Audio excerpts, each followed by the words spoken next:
Hello everyone, नमस्कार। Start करते हैं दोस्तों 7 अप्रैल का एडिटोरियल। जी हाँ, स्टार्ट करते हैं आज का एडिटोरियल और देखते हैं कि आज के एडिटोरियल में क्या है मेन। हम रोज एक बात करते हैं और वो बात करते हैं राइटर की सोच की। एक ऑथर क्या लिखता है एडिटोरियल में और उसकी सोच कहाँ तक जाती है, राइट।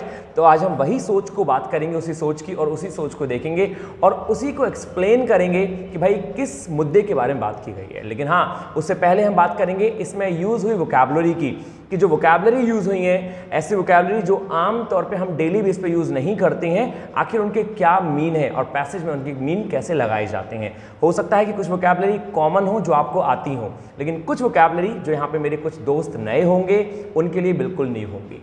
राइट एवरीवन, तो वोकैबुलरी को आप प्लीज़ ध्यान से पढ़ें, जो कि आपको आने वाले एडिटोरियल में बहुत काम आएंगे। मतलब जो हम आगे पढ़ने वाले हैं उसमें बहुत ज़्यादा काम आएगी।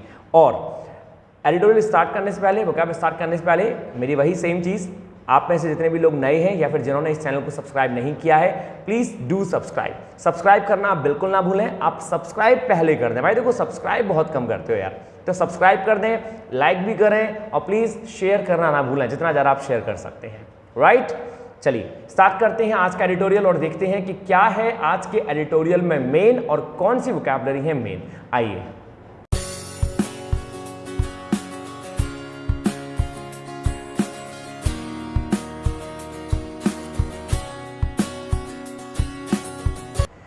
दोस्तों, जैसा कि नंबर 1 वोकैबुलरी दे रखी है, स्टेटस क्यो। जी हाँ, नंबर 1 है स्टेटस क्यो, जिसका मीन होता है the existing state of affairs. मतलब जो हाल फिलहाल चल रहा है या जो किसी भी समय चल रहा है वही कहलाता है स्टेटस क्यो। मतलब कोई भी चीज़ जो प्रभाव में होती है कहलाती है स्टेटस क्यो। हम दोस्तों इसको वैसे ये भी कह सकते हैं एक नाम से, जो कि एक स्थिति बनी हुई होती है। मतलब यथा स्थिति, जो चीज़ किसी स्थिति में बनी हो उसी को वही कहलाती है स्टेटस क्यो के नाम से। सेकेंड है दोस्तों एनविसेज्ड। एनविसेज्ड का मतलब होता है to have something as a plan और इंटेंशन। मतलब किसी भी चीज़ को एज अ प्लान देखना या एज अ प्लान के तौर पे रखना, किसी भी चीज़ की कल्पना करना। परिकल्पना एक वर्ड होता है, परिकल्पना, पहले से ही किसी चीज़ की कल्पना कर लेना, वही कहलाता है एनविसेज। जैसा कि लिखा हुआ है, to have something as a plan और एन इंटेंशन, एक इरादे के तौर पे या फिर एक कल्पना के तौर पे किसी भी चीज़ को रखना कहलाता है एनविसेज।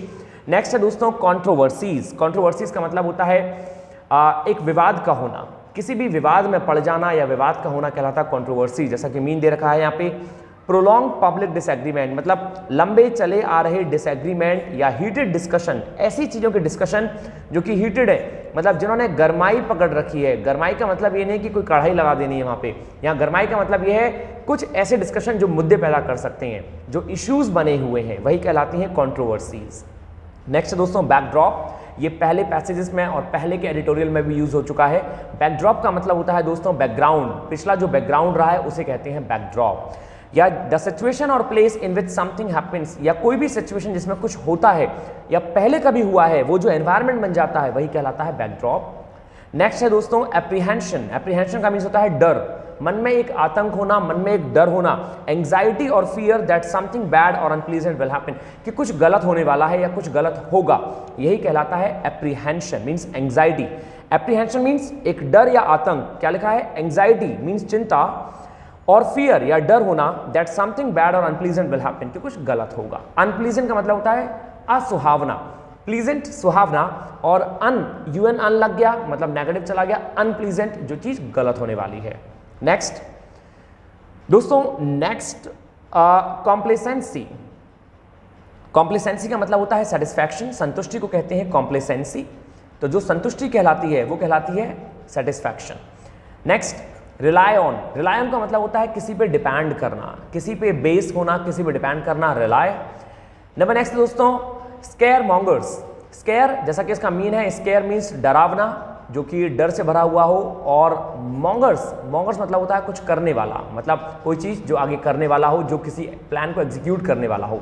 तो जैसा कि इसमें लिखा हुआ है, अ पर्सन हु स्प्रेड्स फ्राइटिंग, एक ऐसा इंसान जो डर को पैदा करता है, जो डर फैलाता है, और ओमिनस या फिर गलत चीज़ों की रिपोर्ट पैदा करता है, और र्यूमर्स या फिर अफवाह पैदा करता है, वो कहलाता है स्केयर मॉन्गर्स। दोस्तों ये स्केयर मॉन्गर्स जो वर्ड है ये बहुत यूज़ हुआ है, यदि आपने ध्यान से देखा हो तो एक कुछ अमेरिकन मूवीज़ भी हैं वहाँ भी इस वर्ड का यूज़ हुआ है। एक मार्वल की मूवी आई थी जो कि कॉमिक बुक के सेंस में आती हैं, तो वहां भी एक वर्ड यूज हुआ था दोस्तों आयरन मॉन्गर के नाम से, आयरन मॉन्गर, और वही आयरन मॉन्गर कहलाता है स्केयर मॉन्गर। मतलब दोनों में डिफरेंस क्या है, आप ये समझिए कि एक मॉन्गर ऐसा इंसान होता है जो किसी भी चीज को ब्रॉडकास्ट करता है, जो किसी भी चीज को फैलाता है। आपने उसके आगे स्केयर लगा दिया तो मतलब डर हो गया। वैसे ये वर्ड नेगेटिव होता है जो एक बच्चों की स्टोरी बुक में रखा जाता है कि हाँ एक डरावना इंसान जो कि हरा भरा है या फिर थोड़ा गंदा सा दिखता है, तो मॉन्गर उधर से आता है, और स्केयर मतलब डर से भरा हुआ। तो स्केयर मॉन्गर एक डरावना इंसान जो कि डर को फैलाए, जो अफवाहें फैलाए, स्केयर मॉन्गर्स। नेक्स्ट दोस्तों ओवरसाइट। ओवरसाइट का मतलब होता है अलर्ट रहना या फिर वॉचफुल, मतलब निगरानी करना, निगरानी करने को बोलते हैं ओवरसाइट। नंबर नेक्स्ट दोस्तों प्रेसिडेंस। प्रेसिडेंस का मतलब होता है किसी भी चीज को प्रायोरिटी देना, to give priority to something, किसी भी चीज को प्रायोरिटी देना कि हाँ जी ये काम होना चाहिए पहले, कहलाता है प्रेसिडेंस।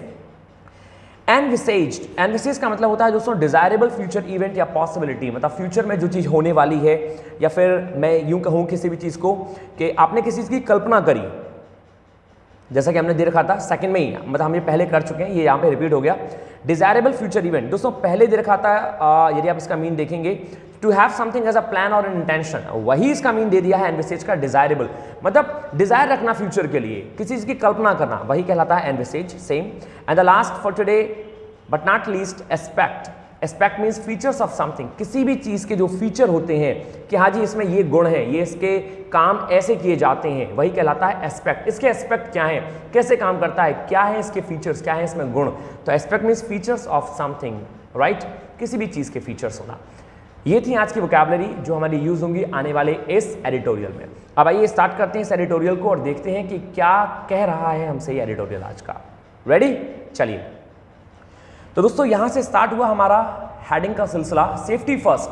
तो भाई पहले क्या आती है, पहले सेफ्टी आती है, मतलब कुछ भी हो लेकिन बात पहले सेफ्टी की होगी, चाहे मेरी बात हो, चाहे आपकी बात हो, चाहे देश की बात हो, बात सेफ्टी से होती है। आगे उसने कहा ऑन डैम सेफ्टी अथॉरिटी। अब ये बात लिखी गई है जो डैम सेफ्टी अथॉरिटी है, मतलब डैम की सेफ्टी पे नहीं, ये बात जो लिखी गई है, जो पैसेज लिखा गया है, ये अथॉरिटी पे लिखा गया है। और अथॉरिटी किस बात की है, ये जो अथॉरिटी, ये जो कमीशन नियुक्त हुआ है, ये डैम की सेफ्टी के लिए है। ये कौन सा डैम है, डैम का मतलब होता है दोस्तों बांध, पुल। कहां का डैम, कहां का बांध, आगे देखते हैं। The dam safety authority might be able to monitor, हो सकता है कि जो डैम सेफ्टी अथॉरिटी है वो योग्य हो सकती है मॉनिटर करने के लिए, निरीक्षण करने के लिए, जांचने के लिए द सेफ्टी एस्पेक्ट्स को of the Mulla Periyar dam, जो मुल्ला पेरियर डैम है उसकी सेफ्टी को जांचने के लिए जो डैम सेफ्टी अथॉरिटी रखी गई है, हो सकता है कि वो इसकी जांच कर सकती है, हो सकता है कि वो इसके लिए योग्य हो। अब भाई कैसी सेफ्टी, मतलब क्या हो क्या गया, यही हमें जानना है कि कौन सी है ये कमेटी, या फिर इससे पहले कोई कमेटी का गठन किया गया या नहीं किया गया, या फिर पैसेज में क्या कहना चाह रहा है दोस्तों। तो राइटर ने हमें एक हेडिंग के तौर पे बता दिया कि इस पूरे पैसेज में समझाया गया है किसी मुल्ला पेरियर डैम के बारे में। वैसे मैं आपको बता दूं शॉर्ट में, ये केरला में बना हुआ डैम है और पहले से इस पर काफ़ी मुद्दा चला आ रहा है। हमने पहले भी काफ़ी पैसेजेस पढ़े होंगे, न्यूज़ देखी होंगी, जो तमिलनाडु और केरला का बहुत पुराना मुद्दा है। तो यही यहाँ पे उठाए, आइए स्टार्ट करते हैं बिना टाइम वेस्ट किए हुए और देखते हैं कि क्या कह रहा है राइटर। ऑथर ने लिखा दोस्तों, जो सेंट्रल वाटर कमीशन है, जिसको हम शॉर्ट में बोलते हैं CWC, उसका प्रपोजल है भैया कि to let the Mulla Periyar dam जो है सुपरविजरी कमेटी कंटिन्यू, जो उसकी मुल्ला पेरियर डैम की जो सुपरविजरी कमेटी है, जो मेन कमेटी है, वो कंटिन्यू करे फॉर अ ईयर, एक साल के लिए। एसेंशियली मीन्स, जिसका मेन जो मीन है स्टेटस क्यो कंटिन्यू, कि जो यथास्थिति है उस डैम की, जो लोग उसको जांच रहे हैं, जो उसको देख रहे हैं, वही उसको कंटिन्यू करें।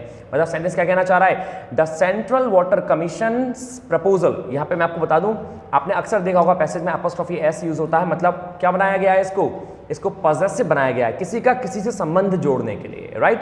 अपॉस्ट्रोफी एस का मतलब होता है दोस्तों का,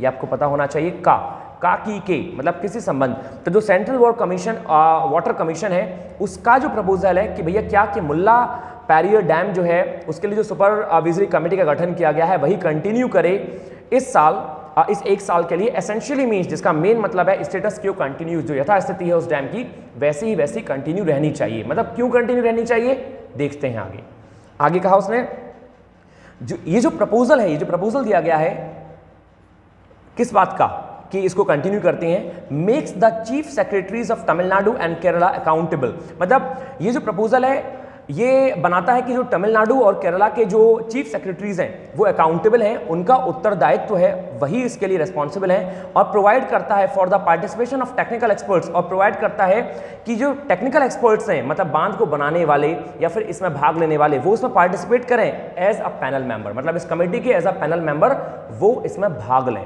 उनको भी इंक्लूड किया जा रहा है। जबकि वो है कौन? वो है दोस्तों टेक्निकल एक्सपर्ट्स। अक्सर टेक्निकल एक्सपर्ट्स अलग होते हैं और जो कमेटी होती है वो अलग होती है, लेकिन यहाँ पे कहा गया है कि टेक्निकल एक्सपर्ट्स भी इसमें एज अ पैनल मेंबर्स की तरह रहें। आगे क्या कहा उसने? आगे उसने कहा द प्रपोज्ड अरेंजमेंट, ये जो प्रपोज अरेंजमेंट है presented before the supreme court के सामने रखा गया ट्यूसडे को, हैज बिकम नेसेसरी, जो कि नेसेसरी बन गया as the CWC is of the view, जैसे कि CWC का जो व्यू है मतलब सेंट्रल वाटर कमीशन का जो व्यू दे रखा है, दैट क्या दे रखा है भैया कि the national dam safety authority जो है द रेगुलेटरी बॉडी, जो नेशनल डैम सेफ्टी अथॉरिटी वही रेगुलेटरी बॉडी है। रेगुलेटरी बॉडी का मतलब जो उस पर जांच कर रही है। And envisaged under the recently enacted dam safety act will require 1 year to become fully functional. What does it mean? इसका मतलब ये हुआ दोस्तों, जो रेगुलेटरी बॉडी है वो इसे एनविसेज करे under the recently enacted dam safety act, मतलब ये जो रेगुलेटरी बॉडी है जो कि recently enacted dam safety act है उसके अकॉर्डिंग इसको एनविसेज करे। और कैसे करे? Will require 1 year to become fully functional, क्योंकि ये जो अथॉरिटी है उसको चाहिए, उसको 1 साल चाहिए लगभग ये जो डैम है इसको फुली फंक्शनल करने के लिए। यहाँ पे दो चीजें हैं। दो चीज क्या है? नंबर 1 तो अथॉरिटी से ये मांग की जा रही है, ये जांच की जा रही है कि भैया जब तक ये अथॉरिटी पूरी तरह फुली फंक्शनल हो जाती है, जब तक जो पुरानी अथॉरिटी है वही इस पे ध्यान दे। तो मैं आपको बताना चाहूंगा यहाँ पे जो एनविसेज वर्ड है दोस्तों, इसका मतलब होता है किसी भी चीज को फ्यूचर की ओर जांचना, मतलब फ्यूचर की ओर देखना, राइट? फ्यूचर की तरफ से किसी भी चीज का निरीक्षण करना। तो जैसा कि इसमें सेंटेंस में दे रखा है द प्रपोज अरेंजमेंट प्रेजेंटेड, ये जो प्रपोज अरेंजमेंट था उसने प्रेजेंट किया सुप्रीम कोर्ट के सामने ट्यूसडे को, जो कि नेसेसरी बन गया। और कैसा क्या बन गया भैया कि as the CWC is of the view, कि CWC का जो व्यू है नेशनल डैम सेफ्टी अथॉरिटी को लेकर, जो रेगुलेटरी बॉडी है, envisaged under the recently enacted dam safety act, जो कि बनाया गया है रिसेंटली इनैक्टेड डैम सेफ्टी के अंतर्गत, वो एनविसेज करे will require 1 year to become fully functional. उसको जरूरत है कि लगभग 1 साल की इसको फुली फंक्शनल करने के लिए, इसको फुली फंक्शनल, फुली मतलब काम में आने के लिए। जब तक ये फंक्शन में आएगा तब तक इसको 1 साल लग जाएगा, जब तक जो ऑलरेडी बना हुआ है स्टेटस क्यू जो है वही काम करे, वही इसको चालू रखे। दोस्तों आगे उसने कहा ऑन थर्सडे, मतलब गुरुवार को एक बात हुई भैया, क्या हुई? The 2 states are expecting, 2 state से एक्सपेक्ट किया गया, आशा की गई कि वो इन्फॉर्म करे कोर्ट को अपने रेस्पॉन्सेज को, जो उनके रेस्पॉन्सेज हैं, मतलब वो क्या चाहते हैं या उनका क्या रेस्पॉन्स है इस चीज़ के बारे में, वो इसके बारे में बताए। Given the features of the 126 year old, ये जो फीचर दिया गया है कि भैया जो 126 साल पुराना ये जो मुल्ला पेरियार डैम है इसके बारे में, एंड द कंट्रोवर्सी सराउंडिंग, और जो कंट्रोवर्सी छाई हुई हैं it's lime and mortar structure को लेकर, both states would have nothing much to complain. इन चीज़ों को लेके दोनों स्टेट्स के पास कुछ ज़्यादा कहने को नहीं है, मतलब वो कोई कंट्रोवर्सी नहीं बनाना चाहते इन चीज़ों को लेके। Nothing much to complain about this and regarding sticking to the existing arrangement, और वो मतलब रिगार्ड करते हैं, मतलब वो इसी के संबंध में एग्जिस्टिंग जो अरेंजमेंट है उसको लेकर वो ठीक है, बढ़िया है, उनको कुछ कहना नहीं है। फॉर सम मोर टाइम, कुछ और समय के लिए, although they differ in the way they approach the dam, मतलब वो कहना चाह रहा है कि उनको कोई भी इस कंट्रोवर्सी से लेना देना नहीं है, वो ठीक है, वो अच्छा महसूस कर रहे हैं, लेकिन बहरहाल उनके जो एम है इस डैम को लेके, मतलब उनका जो वे है अप्रोच करने का उस डैम को, मतलब कोई कुछ और काम करता है, कोई सिंचाई में काम में लाता है, कोई किसी और काम में लाता है, उनके जो वे है इस डैम को लेकर वो भले ही डिफरेंट हैं, लेकिन यदि बात करें इस डैम के मुद्दे की तो वो कोई भी कंट्रोवर्सी नहीं चाहते, वो दोनों चाहते हैं कि इस डैम पे काम किया जाए, राइट? चाहे केरला हो चाहे तमिलनाडु हो, दोनों स्टेट इस डैम पे काम करना चाहते हैं। They don't want any controversy. आगे दोस्तों उसने क्या कहा? आगे उसने कहा बहरहाल ये डैम जो है ये लोकेटेड है केरला में, लेकिन ये यूज़ किया जाता है तमिलनाडु के लोगों द्वारा या तमिलनाडु की गवर्नमेंट के द्वारा बहुत सारे पर्पसेस को लेकर, वाइल जबकि जो तमिलनाडु की जो गवर्नमेंट है is keen on getting the strengthening work completed, वो बहुत ज़्यादा आतुर है on getting the strengthening work completed, कि इसको और मजबूती प्रदान की जाए इसके काम को, to raise the water level, क्या करने के लिए? वाटर लेवल को रेज करने के लिए, जो कि 142 फीट तक था और अब इसको 152 फीट बना दिया जाए। जबकि केरला जो है वांट्स न्यू डैम बिल्ड, जबकि केरला चाहता है कि भैया एक नया डैम बिल्ड किया जाए। मतलब दोनों ही चाहते हैं कि डैम को एक मजबूती प्रदान की जाए, डैम को एक सुरक्षा प्रदान की जाए, और अपनी अपनी तरफ से हर कोशिश करना चाहते हैं इस डैम के लिए, राइट। आगे दोस्तों, आगे उसने कहा यदि हम बैकग्राउंड में देखें, in the backdrop of landslides in Kerala. Landslides का मतलब होता है दोस्तों भूस्खलन। भूस्खलन का मतलब हो गया जब भूमि का सरक जाना, राइट। तो हमने अक्सर देखा है कि केरला में ये जो दुर्घटनाएं होती रहती हैं कि भैया कभी भूस्खलन हो रहा है, कभी कोई पहाड़ सरक गया, कभी कोई जमीन सरक गई। तो भैया यदि हम बैकग्राउंड में देखें तो ये जो केरला में जो दिक्कतें बनी हुई हैं लैंडस्लाइड्स की, हैवी रेन की, और कुछ जो डर हैं, दो misplaced have arisen over the dams structural ability. ये जो स्टेबिलिटी है डैम की, इसको लेकर ये बहुत सारे क्वेश्चंस पैदा हो जाते हैं, बहुत सारे डर हैं, हैवी रेन को लेकर है, चाहे लैंडस्लाइड्स को लेकर है, तो ये बहुत सारे डर हैं। कहीं ऐसा तो नहीं है कि इसके स्ट्रक्चर पे कोई क्वेश्चन मार्क उठ जाए, कोई बात उठ जाए। Regardless of these apprehensions being addressed through technical and scientific bodies, मतलब रिगार्डलेस ऑफ दीज एप्रीहेंशंस, इन डरों को यदि हम कोने में रख दें, यदि इन डरों की बात ना करें, इन डरों के बावजूद भी एक बात सामने आती है, क्या भैया, regardless of these apprehensions being addressed, मतलब इन डरों के बावजूद जो एड्रेस किए गए हैं through technical and scientific bodies के द्वारा, the issue of safety crops up time and again. जो इश्यू ऑफ सेफ्टी है भैया वो टाइम एंड अगेन, मतलब बार बार सामने आता है। मतलब समय के साथ साथ जो सबसे इंपॉर्टेंट चीज जो सामने आ रही है वो आ रही है इश्यू ऑफ सेफ्टी का, कि भैया सेफ्टी का क्या है। चलो डैम बना लेंगे, डैम का ऐसा कर लेंगे, लेकिन सबसे नंबर 1 जो समस्या बनी हुई है समय समय, दोस्तों यहाँ पे एक फ्रेज यूज हुआ है टाइम एंड अगेन, जिसका मतलब होता है बार बार। ये जो सबसे इंपॉर्टेंट टॉपिक बात उठ रही है ये हो रही है डैम की सेफ्टी के लिए। तो भैया डैम की सेफ्टी का क्या है, ये क्वेश्चन पूछा गया है। आगे उसने कहा व्हाट दिस अंडरलाइंस, क्या चीज अंडरलाइन करती है, क्या चीज बताती है, इज दैट, वो ये है, there should be no room, कि कोई भी स्पेस नहीं होना चाहिए फॉर कॉम्प्लेसेंसी, संतुष्टि के लिए, about the dam safety, dam की सेफ्टी को लेकर। मतलब डैम की सेफ्टी को लेकर कोई भी हमें सेटिस्फैक्ट्री क्वेश्चन मार्क या सेटिस्फैक्ट्री चीजें अपनाई नहीं जानी चाहिए। मतलब हमें काम करना है, हमें केवल बातें नहीं बनानी है उसके लिए। It is for this purpose, ये इस पर्पस के लिए है कि भैया क्या, दैट द एपेक्स कोड जो है 2 हैज बीन एड्रेसिंग, वो भी ये बात कह रही है, वो भी एड्रेस कर रही है इशू को। किस इशू को, ये जो इशू की बात हुई है of having a stronger institution mechanism, कि इसके लिए एक स्ट्रॉन्गर, एक मजबूत इंस्टीट्यूशनल मैकेनिज्म रखा जाए, देन बजाय किसके, मतलब कंपैरिजन कर दिया द एग्जिस्टिंग सुपरविजरी कमेटी, जो इस समय सुपरविजरी कमेटी है जो उसकी देखभाल कर रही है, बजाय उसके एक स्ट्रॉन्गर इंस्टीट्यूशनल मैकेनिज्म रखा जाए which has been rendered almost toothless, जो इस समय क्या बन चुका है, टूथलेस बन चुका है। टूथलेस मतलब जो इस समय दोस्तों एफर्टलेस है, जो समय उतना अच्छा काम नहीं कर रहा इस डैम के लिए जितना अच्छा काम करना चाहिए। तो बजाय इस सुपरविजरी कमेटी के उनको चेंज करना होगा एक स्ट्रॉन्गर इंस्टीट्यूशनल मैकेनिज्म में। तो सुप्रीम कोर्ट जो है, जो एपेक्स कोर्ट है, वो भी ये बात कहना चाह रही है कि इस डैम पे ध्यान दिया जाना चाहिए बहुत अच्छे से, और उसके लिए एक मजबूत कमेटी बनाई जानी चाहिए। सिंपल दोस्तों, मैं आशा करता हूं कि पूरी एक डैम के बारे में बात हुई है जो कि मुल्ला पेरियार डैम है, एंड आई होप कि आपको ये बात क्लियर हो रही होगी कि आखिर ये डैम क्यों जरूरी है। 2 चीज़ों से, नंबर 1 केरला के लिए, नंबर 2 तमिलनाडु के लिए, और इस डैम के लिए क्या क्या चीज़ें दोनों स्टेट्स करना चाह रहे हैं, अपनी अपनी तरफ से पूरे एफर्ट्स दे रहे हैं और कोई भी कंट्रोवर्सी पैदा नहीं करना चाह रहे, राइट।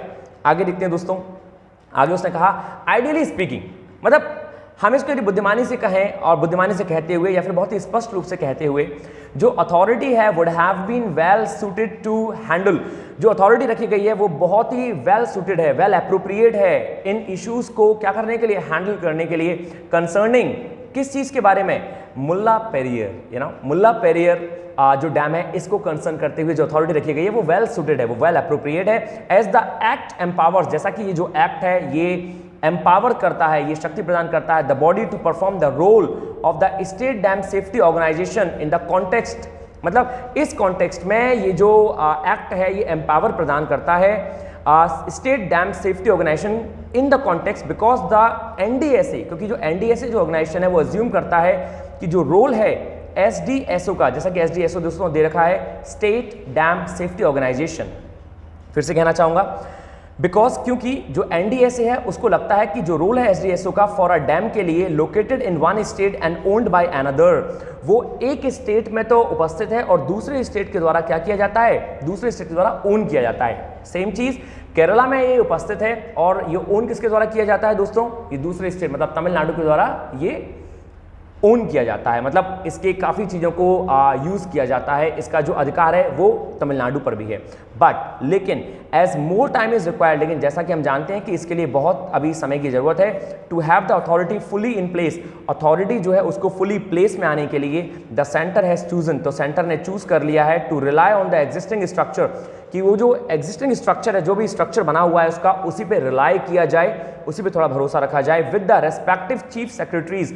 जो दोस्तों अभी चीफ सेक्रेटरीज की बात हुई थी केरला और तमिलनाडु के, कि जब तक ये कमेटी नहीं बन जा रही तब तक हम इन दो स्टेट से चीफ सेक्रेटरी रखते हैं, रेस्पेक्टिव उन्हीं को ध्यान में रखते हुए इन चीज़ों पे विश्वास किया जा सकता है, बीइंग मेड अकाउंटेबल, उनको क्या करते हुए, इन्हीं चीफ सेक्रेटरीज को अकाउंटेबल, मतलब इन पे विश्वास रखते हुए। तो भैया साफ साफ सी बात कही गई है कि जब तक ये चीज़ें कंप्लीट नहीं हो जाती हैं तब तक स्टेट के जो चीफ सेक्रेटरी हैं हमें उन्हीं पे विश्वास करना पड़ेगा और वही इन चीज़ों को देखेंगे आगे, मतलब वही इन चीज़ों को आगे कंटिन्यू करेंगे।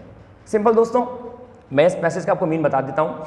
उसने साफ साफ कहा है कि इस मुल्लापेरियार डैम को दो जो स्टेट हैं वो ज़्यादा संभाल रहे हैं, जैसे हम लोग शुरू से बात करते हुए आ रहे हैं, और दोनों की जिम्मेदारी है। तो भाई क्या किया गया है, सेंटर के द्वारा दोनों तरफ से सेक्रेटरी, चीफ सेक्रेटरी रखे गए हैं इन दोनों स्टेट्स के द्वारा, जब तक कमेटी पूरी तरह पावर में नहीं आ जाती, और इन्हीं की जिम्मेदारी है, इन्हीं को अकाउंटेबल माना गया है, योग्य माना गया है, रेस्पॉन्सिबल माना गया है कि इस डैम का ध्यान रखा जाए, इस डैम में जो भी कमियां आए वो सरकार को बताई जाए और इस डैम को रिपेयर किया जाए जैसे भी करके, राइट, जब तक कि कमेटी नहीं बन जाती है। सो दोस्तों यहां तक बात थी इस पैसेज की। आगे उसने क्या कहा भाई, with a sub committee functioning, मतलब इसके पीछे कोई सब कमेटी भी फंक्शन कर रही है, with a sub committee functioning, इसके जो सब कमेटी इसके आगे और इसके पीछे फंक्शन कर रही है, उसके साथ under the supervisory committee, supervisory जो मेन कमेटी है उसके under and one more panel under the national disaster management authority, मतलब 3 कमेटी काम कर रही है इसके अंदर। The oversight mechanism appears to be fine, जो ओवरसाइट मैकेनिज्म है, मतलब एक ऐसा मैकेनिज्म जो कि काम कर रहा है, जिसको हम देख सकते हैं फ्यूचर में, अपीयर्स टू बी फाइन, ऐसा लगता है कि वो फाइन है, ऐसा लगता है वो बढ़िया है, मतलब इसके लिए जो भी कमेटी बनाई गई है ये ऐसा दिखाई देता है कि वो लोग काम कर रहे हैं, वो लोग अच्छा काम कर रहे हैं स्टिल, लेकिन फिर भी भले ही काम अच्छा कर रहे हैं, लेकिन फिर भी however well designed the scheme might be, हो सकता है कि ये स्कीम जो है वो बहुत वेल डिजाइंड हो, वो बहुत अच्छी हो, it is for the authorities, ये अथॉरिटीज के लिए है, टू मेक श्योर कि वो इस बात को श्योर करें दैट एक्शंस इंस्टिल, ये जो एक्शंस हैं ये इंस्टिल हैं public confidence during the monsoon, मतलब मॉनसून के समय ये जो एक्शंस हैं ये लोगों में कोई डर पैदा ना करें, ये लोगों में किसी प्रकार का विवाद पैदा ना करें। अक्सर जैसा कि इसमें पैसे में दे रखा था कि केरला में दोस्तों मॉनसून के समय काफ़ी लोगों में डर बैठ जाता है कि भैया डैम ढह ना पड़े या इसका स्ट्रक्चर ना ढह पड़े या फिर बहुत सारी चीज़ों का डर बैठ जाता है। तो ये जो दिक्कत है ये लोगों के अंदर ना आए, ये लोगों के कॉन्फिडेंस को बूस्ट बनाकर रखें। तो इसीलिए इसने बात कही, मैं दोबारा बताऊंगा, स्टिल से लेके हम स्टार्ट करें तो उसने कहा स्टिल, फिर भी, हाउएवर, हालांकि ये स्ट्रक्चर जो है ये वेल डिजाइंड है, इस पर भरोसा है, it is for the authorities, लेकिन अथॉरिटीज के लिए है टू मेक श्योर कि वो मेक श्योर रहें, मतलब जो अथॉरिटीज बनाई जा रही हैं उनके लिए है कि वो मेक श्योर रहें अपने एक्शंस के लिए, इंस्टिल पब्लिक कॉन्फिडेंस, और पब्लिक के जो कॉन्फिडेंस को है उसको बूस्ट करें ड्यूरिंग द मानसून के समय, लोगों के अंदर कोई डर ना बैठे।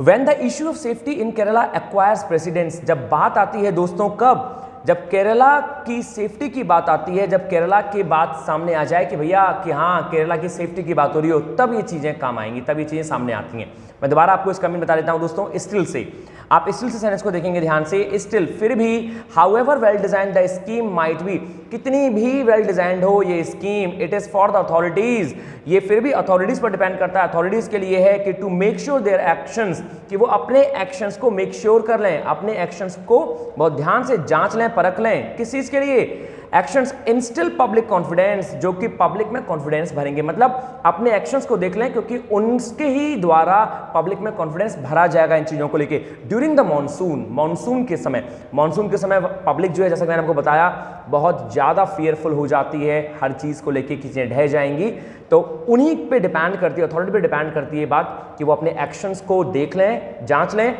और पब्लिक के कॉन्फिडेंस को उनको भरना है, पब्लिक कॉन्फिडेंस को फुल करना है। कब, when the issue of safety in Kerala acquires precedence, जब मुख्य बात जो प्रायोरिटी आती है, प्रेसिडेंस का मतलब होता है दोस्तों प्रायोरिटी, जब मुख्यतः बात आती है, प्रायोरिटी आती है किस चीज की, केरला की सेफ्टी की, तब ये चीज मुख्यतः ध्यान दी जाती है। आगे उसने क्या कहा, it is also there duty, और यही नहीं, उनकी ड्यूटी ये भी है कि वो एंश्योर कर लें देयर इज नो पैनिक, कि कोई भी पैनिक नहीं होगा, कोई भी डर आतंक नहीं होना चाहिए, and to deal with scaremongers, मतलब there is no panic and to deal with scaremongers, ये बात वो इंश्योर कर लें कि भैया कोई भी पैनिक नहीं होना चाहिए, और वो डील कर लें उन लोगों से जो कि स्केयर मॉन्गर्स हैं। स्केयर मॉन्गर्स मतलब जो हमने किया था, ऐसे लोग जो डर को उत्पन्न करते हैं, जो लोगों में कहीं ना कहीं फ्यूचर को लेके कुछ रायट करवाने की कोशिश करते हैं, राइट, तो वही कहलाते हैं स्केयर मॉन्गर्स। तो ये सारी जो ड्यूटी बताई गई है दोस्तों, यहाँ पे ये बताई गई है किसकी, एक कमेटी की, जो कमेटी का गठन होने वाला है, राइट। दोस्तों यहाँ पे हमारा पैसेज क्लियर हुआ। मैं आपको एक चीज और क्लियर कर देता हूं इस पैसेज में, जो हमने अभी थोड़ी देर पहले पढ़ी थी।